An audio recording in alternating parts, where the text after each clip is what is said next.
Good morning. This is Mary Liz Wright, Extension Educator for Clark, Crawford, and Edgar County for the University of Illinois Extension. We're going to talk about the 5-ingredient fix, the mystery for every harried parent as they get home from work. What's for supper? So we're going to talk about how this will help you save money, spend less time, less mess, planning meals, and we'll learn a little bit about nutrition as well. So we got home from work maybe this happened at your house last night. No plans for supper, too tired to the grocery store. What can you do? Well, we all know what we could do. We could jump in the car and go through the drive-thru. But we also know that that's not always a good choice. What we want to talk about today is to begin first by figuring out what do we have on hand. That's our key to plan about what we can use that we already have. So we're not running into the grocery store for that one item. You also know that we never come out of the grocery store with that one item. So let's plan ahead. We need to think about healthy conveniences. And by this we mean some packaged foods, maybe some pre-made sauces, pre-mixed vegetables, quick cooking grains, canned beans, but always keep in mind lower sodium, less sugar, low saturated fats. Many of those convenience items on our grocery shelves are full of sodium and sugar and fat. And so we want to make good choices that will allow us to cook quickly. We want to keep it simple. Speed scratch is a word that's come up in our society of late. Some folks also call it semi-homemade. Doesn't hurt to buy a few things that are already made ahead if that allows you to get a meal on the table for your family in 30 minutes or less. Because quite frankly, 30 minutes is all we want to spend in the kitchen. We have other things to do. It's beautiful outside. We don't want to slave over the stove, but yet we want to feed our family well. We know for sure that we first eat with our eyes. So you want to make what your family is going to eat look appealing. So make it colorful. Think about textures and flavors and sizes and shapes. The last thing we want to do is sit down to a monochromatic study in beige. Applesauce, mashed potatoes, chicken nuggets. Oh my goodness. Let's think beyond that. We want to eat a rainbow. And nature has a way of getting our attention. The brighter, more deep, rich colors that fruits and vegetables display tell us to eat them. They are more nutritious. So try and incorporate all sorts of color into your meal. And you can look at this slide and see that specifically they have their own characteristics, their own benefits. Blue and purple, so things like blueberries and red cabbage, lower the risk of cancer. They're good for our urinary tract. Memory function, that's a good one. And healthy aging. Green things, how many times have been told to eat those deep leafy greens? I know we all like iceberg lettuce. I do too. But actually it's crunchy water. So when we're going for greens, let's mix in some kale, some spinach, some darker leaf lettuces, because those can do all sorts of things for our health. Vision, for example, they have a fair amount of calcium in them too for strong bones and teeth. Yellow and orange lower some risk of cancers. Vision, yellow and orange tells us that it has vitamin A in it. Important. And red. Again, we know that there's cherries, for example, have been shown to improve our anti-inflammatory responses. And then berries, I should have mentioned this in the blue and then also the red. Berries have been shown over and over again to have extraordinary antioxidant, anti-inflammatory benefits. And the good news is, with all of these, fresh is fine, but so is canned and so is frozen. So as we're entering into the winter season, we need to think about what can we stock our freezer with. A bag of berries is an excellent first choice. The My Plate. You've heard me talk about this before, where every single time we sit down to eat, our plate should look like the My Plate graphic. You'll notice that really over half of that plate is fruits and vegetables. A quarter is grains, and we like those to be whole grains. And a very small, less than a quarter of the plate is protein.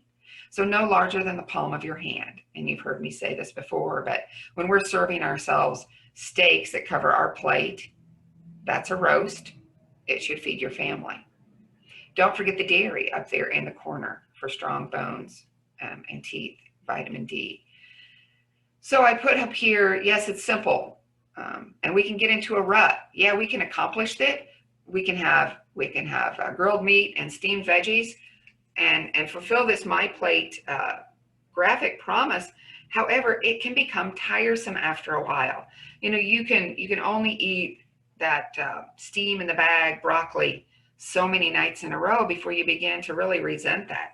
And so we want to make our meals healthy, and we want to do it quickly, but we also want to make things that our family wants to eat. So how can we do that? Well, I'm going to swing back here to your pantry. Your pantry is your safety net and your flavor station. Canned beans. The USDA recommends that we eat beans twice a week. They're a wonderful source of protein, fiber, vitamin B. If you can't find the lower sodium varieties, rinse them. You're gonna get rid of at least 40% of the sodium that way. As I said, frozen or canned fruits and veggies, just as nutritious as fresh, and they last longer on your pantry, in your freezer, on your pantry shelves. We all know that sometimes we have very good intentions, and we will buy those fresh veggies in the produce aisle only to find them a week or so later all moldy and slimy and limp. And so let's be judicious about what we buy, because food waste is a terrible thing. And let's make sure that we have them on hand so that we can serve them to our family. The best way to do that is with frozen and canned. Quick rice or some of those quick bulgur grains. When we say this, we're not talking about those already seasoned envelopes that are super high in sodium and quite often have trans fats, but just buy the regular quick rice, use herbs and spices and broth to season. Interesting shapes on pastas, and the whole grain varieties are actually quite good. When they first came out, it kind of was kind of like a wet dog in my opinion, but they're much better now, so try them. Plain yogurt, you can use it for fat replacement in recipes, as a creamy sauce base, or just add a little zip to a fruit salad. Dijon mustard, balsamic vinegar are two of my best friends in the kitchen. They add zip to both sauces and salad dressings. So using your plain yogurt, a little Dijon mustard, and some balsamic vinegar, and some garlic, and you can really improve the flavor of some of those grilled meats. The other thing we want to think about is, can you make over your leftovers? We each have a certain number of times that we can eat the same thing before just reaching our limit. That's different for many people. I know people who could eat the same thing day after day after day, but many of us can't. And so what we want to do is we want to think about, how can I use those leftovers in a more creative way so they don't end up in the trash. You might have heard me say too that the American family throws away nearly 40% of the food purchased. That's extraordinary. That's shameful. And so how can we combat that? How can we not let that happen in our house? We're wasting money, and you're also wasting nutrients when you do that. So what can we do? You make a great big pot of chili. We all know that chili's best when made in larger quantities. It's also best 2 or 3 days later. But beyond that, what can you do with it? And so we have some examples here. Maybe some of you have some ideas of your own, and you're going to get a survey at the end of this program where I would like you to type in, some of your own ideas. If I was able to be with you, we would be sharing ideas right now. And so there are lots of different things we can do with chili. Put it on a baked potato, for example, or taco salad, or make goulash. any number of things. Chili's super versatile. So we're talking 5 ingredients or less, 30 minutes. So again, we're not together, but I just want you to think, what about stir fry? Can you do that with 5 ingredients or less? Can you do that with some leftovers? So you have a baked chicken, perhaps. You have some leftover veggies from a couple of nights ago, a few extra other veggies, and a sauce. And in less than 30 minutes, you have a really colorful, really flavorful dinner to set before your family. Don't forget the spices. So add a little ginger to it. Add some garlic. And as many of those bottled sauces are also good. Pasta salad, great go-to for leftover pasta. And how can you make you've got some fruit in the produce drawer that's kind of seen better days. Well, make a fruit crisp out of it. And you don't have to use an enormous amount of butter if you're concerned about fat. Use some oatmeal, a little bit of oil, and then just dot butter on the top. And I think you'll be surprised at how flavorful it can be. Freezer to the rescue. Go ahead and make those large quantities of casseroles and soups, and then freeze them in quantities that will serve your family either as lunches or as a main dish on a night you know you're going to be busy. The game changer for me was when I realized that it's best to label the side of the container. I was always labeling the top of my freezer containers and then having to pull them all out to see what they were. If you put the label on the side, you can easily see what it is, and always remember to label and date everything you put into your freezer. I know that there have been times when I've thought, oh, I'll remember what that is. Once it's frozen, it all looks like persimmon pulp or chicken breast or what have you. It takes on a whole new life of its own. So make sure you label. Here we go back. Convenience foods, speed scratch, semi-homemade. We're saying that over and over again. Don't get caught up in saying, oh, well, I'm a scratch cook. I'm not going to use any canned sauces. Well, by golly, sometimes we need to. And there are some that are a good buy, and there are some that are healthier alternatives. And so we usually talk about time being money in the grocery store. The less you have to do to something before you eat it, the more it's going to cost you. You're paying someone else. But some of our tried and true biscuit mix, pancake mix, cornbread mix, those can all be picked up relatively cheaply. Have them on your pantry shelf to make for a quick meal. I already talked about canned beans. Can't say that enough. You can add canned beans to soups or casseroles, or just have as a main dish that you work around other vegetables. And like we said, the quick cooking rices without the sauces already added, and the workhorse of the kitchen, the jarred spaghetti sauces or some of the other pasta sauces. All right, it's 5 o'clock. You just walked in the door. The children are hungry. You look into your refrigerator, and this is what you see. You have a zucchini. It's kind of seen better days. Some cherry tomatoes. You've got a box of pasta. You have a leftover either rotisserie chicken or baked chicken. And you have a jar of, and I love how that did it backwards, the basil pesto. So what can you do? You can actually make a really delicious evening meal out of these ingredients. And I would probably throw an onion in, and I would saute the zucchini and the onion first, boil the pasta. And the reason I would saute it first instead of just adding it at the last few minutes of the pasta is zucchini is so watery anyway. I feel like if you saute it first, it kind of seals itself and doesn't, the texture doesn't become too soft. Shred the chicken up, put some sauce on it. If you don't like pesto, I would just do some garlic and Parmesan cheese, little olive oil, and then throw the tomatoes in as you're stirring everything together, and you will have an absolutely wonderful meal. Again, here we are using up leftovers. 30 minutes or less, very few ingredients. What about this? This is a little more challenging. We recommend that you keep some canned meat in your pantry. This happens to be tuna. We have some green beans, red potatoes, cherry tomatoes, and some salad dressing. Well, in France, they call this salade niçoise, and I'm not pronouncing that right because I didn't take French. But you can parboil the potatoes, quick saute or parboil the green beans, arrange them on the plate, put a little tuna on there, and drizzle the dressing over all of it. And it makes for a very nice salad. You know, we kind of get stuck in the rut of tuna salad, where you put all the mayonnaise with it and the sweet pickles, and that's fine.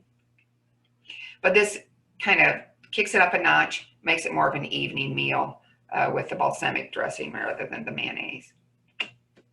All right, let's try again. We've got eggs, potatoes, cubed ham, spinach, and cheddar cheese.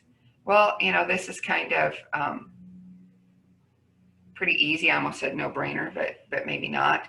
And it falls into that category of a super quick. Ideally, even if you had leftover baked potatoes, it would work really well. So I'm going to try and show a video right now. You know, we could, with those ingredients, we could have omelets, which are fine, or quiche, but you know, we all know quiche is we make fun of quiche sometimes. But how about a frittata? And a frittata is a wonderful dish that you can use anything in.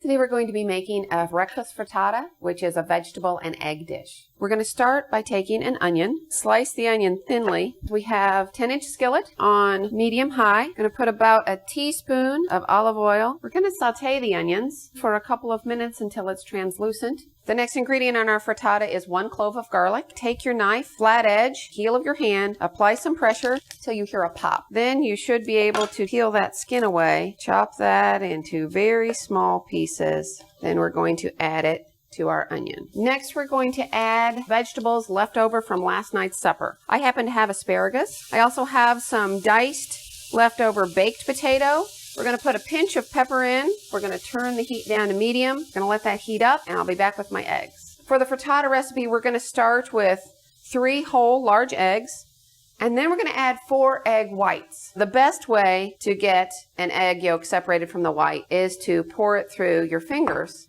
We're going to take a whisk and we're going to tip your bowl, incorporate a little bit of air. Our recipe calls for 1/4 cup of fat-free milk.